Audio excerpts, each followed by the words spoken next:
En France, la dissuasion nucléaire est très liée à l'exercice du pouvoir présidentiel. D'ailleurs, on ne le sait pas beaucoup, mais c'est en partie parce que la France s'est dotée de l'arme nucléaire au début des années 1960 qu'elle élit son président au suffrage universel direct. En effet, le général de Gaulle, à l'époque, avait souhaité que les électeurs puissent directement élire celui qui, désormais, aurait ce pouvoir suprême, ce pouvoir d'appuyer sur le bouton, entre guillemets, comme l'on dit, ce qui est une responsabilité évidemment terrible. En France, donc, les décisions dans le domaine nucléaire sont étroitement liées au pouvoir présidentiel.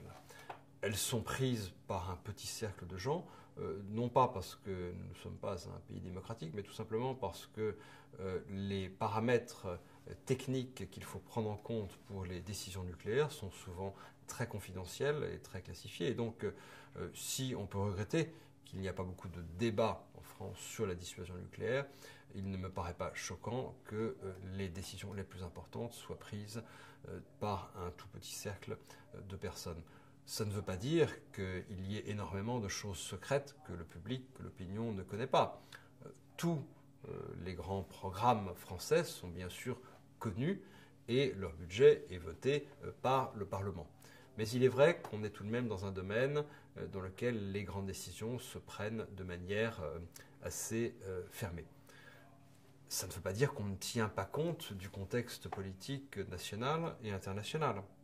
Je vais prendre, pour expliquer la manière dont ces décisions se prennent, je vais prendre l'exemple de l'ajustement tout à fait important qui a été fait en ce qui concerne la dissuasion nucléaire française à la fin de la guerre froide, et plus exactement dans les années 1994-1996.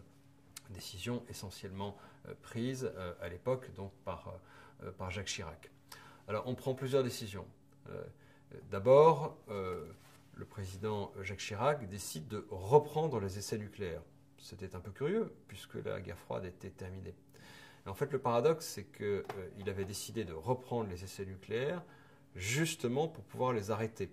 Il s'agissait de faire une dernière série, une ultime campagne d'essais pour disposer des formules, des schémas, des expériences qui permettraient de se passer définitivement des essais nucléaires. Mais en même temps, le président Chirac annonce, on est en juin 1995, annonce que la France va probablement renoncer à ces missiles sol-sol qui sont à l'époque installés au plateau d'Albion, sur le plateau d'Albion en Haute-Provence. Alors il annonce cette décision, bien sûr, pour compenser d'une certaine manière l'autre annonce, celle de la reprise des essais.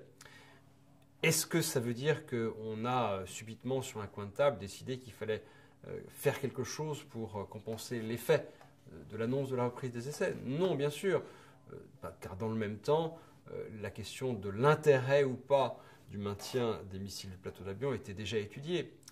Mais c'est vrai que ces décisions, elles ne se prennent pas seulement en fonction de paramètres techniques et financiers, elles prennent aussi en compte le contexte. Et on peut dire que la décision de se débarrasser de cette composante sol-sol, les missiles du plateau d'Albion, elle avait aussi une vocation politique, c'est-à-dire la France voulait montrer qu'elle n'était pas seulement un pays qui regardait ses propres intérêts, mais qui voulait aussi, d'une certaine manière, contribuer au désarmement. Il se trouve que, comme la guerre froide était finie, on pouvait se permettre de prendre cette décision parce qu'on n'avait plus autant besoin, désormais, de missiles qui puissent frapper tout de suite, très rapidement, le territoire soviétique, et des missiles aussi dont la destruction par l'adversaire aurait signé véritablement l'agression. C'était les deux raisons pour lesquelles on avait cette composante sol-sol.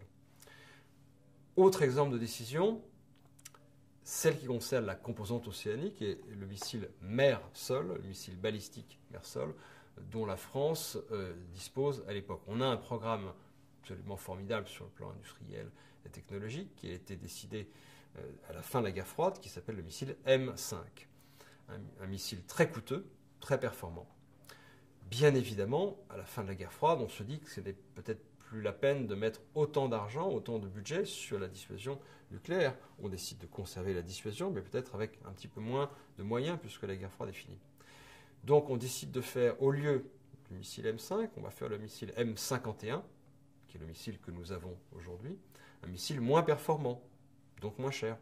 Or, comme on décide de faire ce missile moins performant, on a besoin de garder une autre composante. Pourquoi? Parce que le missile M51 n'est pas un missile très précis. Donc il empêche d'adapter la frappe au type de menace qu'on peut avoir à l'avenir. Or, parce qu'on n'est plus dans la guerre froide, mais face à des menaces plus diffuses et plus diverses, on peut avoir besoin d'adapter la menace. Donc il faut avoir des options en matière d'énergie et de précision des armes. Donc c'est parce qu'on abandonne le programme M5 qu'on garde une composante supplémentaire, la composante aéroportée, des missiles air-sol, beaucoup plus précis que le missile balistique mer-sol. Donc vous voyez, toutes ces décisions, bien sûr, sont interdépendantes les unes des autres. Elles ne se prennent pas seulement en fonction de paramètres budgétaires, mais elles se prennent aussi, bien sûr, en fonction de paramètres politiques plus larges. Il n'est pas exact de dire que la dissuasion nucléaire française est totalement sacralisée, sanctuarisée. On essaye, dans ce domaine, de réduire les dépenses autant que l'on peut. Il s'agit simplement de trouver le bon équilibre entre crédibilité de la dissuasion et réduction, autant que possible, du budget alloué à la dissuasion nucléaire. Aujourd'hui, ce budget représente à peu près 20% du budget d'équipement des forces armées, soit un peu plus de 10% du budget de la défense dans son ensemble. C'est probablement un coût raisonnable pour un moyen qui, dans les décennies qui viennent, restera la manière la plus efficace d'assurer la survie de la France dans toutes les circonstances. Et l'on sait à quel point le contexte stratégique peut connaître des retournements. Qui sait ce qu'il sera dans 20 ans, dans 30 ans? Il paraît donc raisonnable, sans doute, de conserver cet outil.